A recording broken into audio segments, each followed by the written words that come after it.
ሳይንሳዊ ጥናቶች እንደሚያሳዩት እኛ የምንጥለው የፓፓዬ ቅጠል ልክ እንደ ፍሬው ሁሉ ለሰውነታችን አስደናቂ የሕክምና ጥቅም ያለው የተፈጥሮ ፋርማሲ እንደሆነ ያውቃሉ? ከምግብ መፈጨት ሥርዓት መሻሻል ጀምሮ የደም ፕሌትሌትን በፍጥነት እስከ መጨመር ድረስ ይህ ድንቅ ተክል በውስጡ የያዛቸው ምስጢሮች ዛሬ በዝርዝር እንመለከታለን። እንኳን ወደ ጤናችን በቤታችን የዩቲዩብ ቻናል በሰላም መጣችሁ። ዛሬ በምናቀርበው ቪዲዮ የፓፓዬ ፍሬና የፓፓዬ ቅጠል እያንዳንዳቸው ለሰውነታችን ያላቸውን 10 አስደናቂ የጤና ጥቅሞችና ትክክለኛ አጠቃቀማቸውን ይዘንላችሁ ቀርበናል። ለቻናላችን አዲስ ከሆናችሁ ሰብስክራይብ በማድረግ የቤተሰባችን አባል ይሁኑ። አብራችሁን ቆዩ።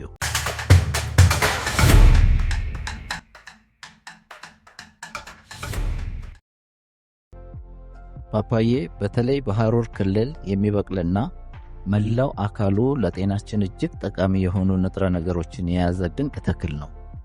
የፓፓዬ ፍሬና የፓፓዬ ቅጠል እያንዳንዳቸው ለሰውነታችን ያላቸው የጤና ጠቀሜታዎች እንደሚከተለው ተዘርዝረዋል። የፓፓዬ ፍሬ የጤና ጥቅሞች፣ አንደኛ፣ የምግብ መፈጨት ሥርዓትን ያሻሽላል። ፓፓዬ በውስጡ ፓፓይን የተባለ ልዩ ኤንዛይም ይዟል።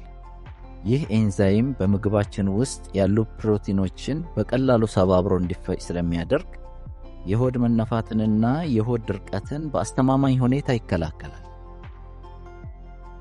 ሁለተኛ፣ በሽታ የመከላከል አቅምን በእጅጉ ያሳድጋል። የፓፓዬ ፍሬ እጅግ ከፍተኛ የቪታሚን ሲ ክምችት አለው። አንድ መካከለኛ ፓፓዬ ለአንድ ሰው በቀን ውስጥ የሚያስፈልገውን የቪታሚን ሲ ፍላጎት 200% ያህሉን ሊሸፍን ይችላል።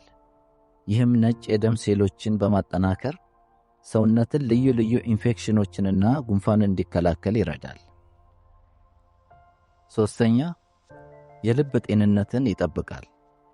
በፓፓዬ ውስጥ ያሉት አንቲኦክሲዳንቶች ወይም ቪታሚን ኤ፣ ቪታሚን ሲ እና ቪታሚን ኤ በሰውነታችን ውስጥ ኮሌስትሮል እንዳይቀጣጠልና በደም ቧንቧዎች ግድግዳ ላይ እንዳይከማቹ ይከላከላሉ። ይህ ሂደት የልብ ድንገተኛ አደጋን ይቀንሳል። አራተኛ፣ የቆዳ ውበትንና ቁስልን ያድናል። በውስጡ ያለው የቪታሚን ሲ እና የቪታሚን ኤ ክምችት ቆዳ የኮላጅን ምርትን እንዲጨምር ስለሚያደርግ የቆዳ መሸብሸብን ይከላከላል። በተጨማሪም የተቃጠለ አካል ላይ የተፈጨ ፓፓዬ መቀባት ቁስሉ በቶሎ እንዲድን ያደርጋል። አምስተኛ፣ ለዓይን ጤንነት ይረዳል።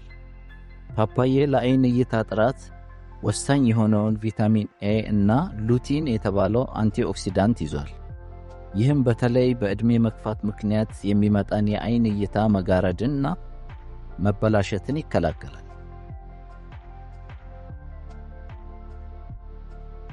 ሁለተኛ፣ የፓፓዬ ቅጠል የጤና ጥቅሞች፣ አንደኛ፣ የደም ፕሌትሌት መጠንን ይጨምራል። ይህ የፓፓዬ ቅጠል እጅግ ታዋቂ የሆነበት ዋና ጥቅም ነው። በተለይ በተለያዩ የቫይረስ ኢንፌክሽኖች ምክንያት በደም ውስጥ ያለው የፕሌትሌት መጠን ሲያንስ የፓፓዬ ቅጠል መረቅ መውሰድ የፕሌትሌት መጠንን በፍጥነት ከፍ እንደሚያደርግ በጥናት ተረጋግጧል። ሁለተኛ፣ የጉበትን ጤንነት ይጠብቃል። የፓፓዬ ቅጠል ኃይለኛ የጉበት ማጽጃ ሆኖ ያገለግላል። በጉበት ውስጥ የሚከማቹ መርዛማ ነገሮችን አጣርቶ ለማስወገድ የሚያግዝ ሲሆን እንደ ጃንዲስ ወይም የዓይንና ቆዳ ቢጫ መሆን ያሉ የጉበት ህመሞችን ለመከላከል ይረዳል።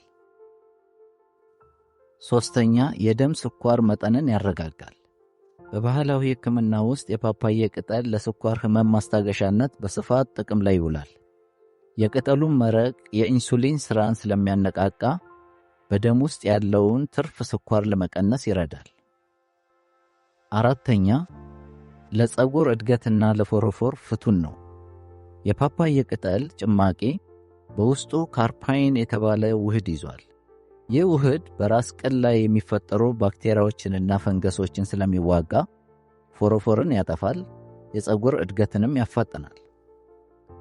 አምስተኛ፣ ኃይለኛ የጸረ ቁስለት ወይም አንቲ ኢንፍላማቶሪ አቅም አለው። ልክ እንደ ፍሬው ሁሉ ቅጠሉም በውስጡ ፓፓይንና ሌሎች ውህዶችን ይዟል።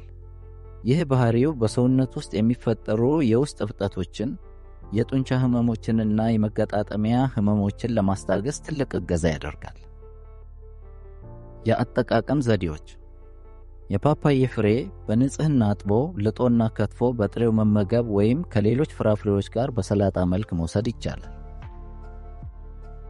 የፓፓዬ ቅጠል ለስላሳ የሆኑትን ለጋ የፓፓዬ ቅጠሎች በንጹህ ውሃ ማጠብ፣ ከዚያም በትንሽ ውሃ አፍልቶ ጭማቂውን ማጥለልና በቀን 1 ወይም 2 የሾርባ ማንኪያ መውሰድ።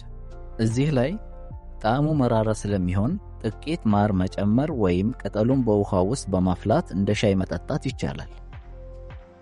እንግዲህ ተመልካቾቻችን ፓፓዬ ፍሬውንም ሆነ ቅጠሉ ለጤናችን ያላቸውን ጥቅም የላቀ ነው። ከዛሬ ጀምሮ የፓፓዬ ፍሬውን ሲመገቡ ቅጠሉንም ጭማቂ ወይም ሻይ አዘጋጅተው በመጠጣት ሙሉ ጥቅሙን ማግኘት እንዳይረሱ። የዛሬው ቪዲዮአችን ጠቃሚ ሆኖ ካገኛችሁት ላይክ እና ሼር ማድረግ እንዳይረሱ። እንዲህ ያሉ ለጤና እጅግ ጠቃሚ የሆኑ የተፈጥሮ መረጃዎችን ሁል ጊዜ በፍጥነት እንዲደርሷችሁ ጤና በቤታችን ቻናልን ሰብስክራይብ በማድረግ የደወል ምልክቱን ይጫኑ። በመጨረሻም ጤና ለቤታችሁ እየተመኘን በቀጣይ ቪዲዮ በሌላ ድንቅ ርዕስ እስከምንገናኝ ድረስ በሰላም ቆዩ።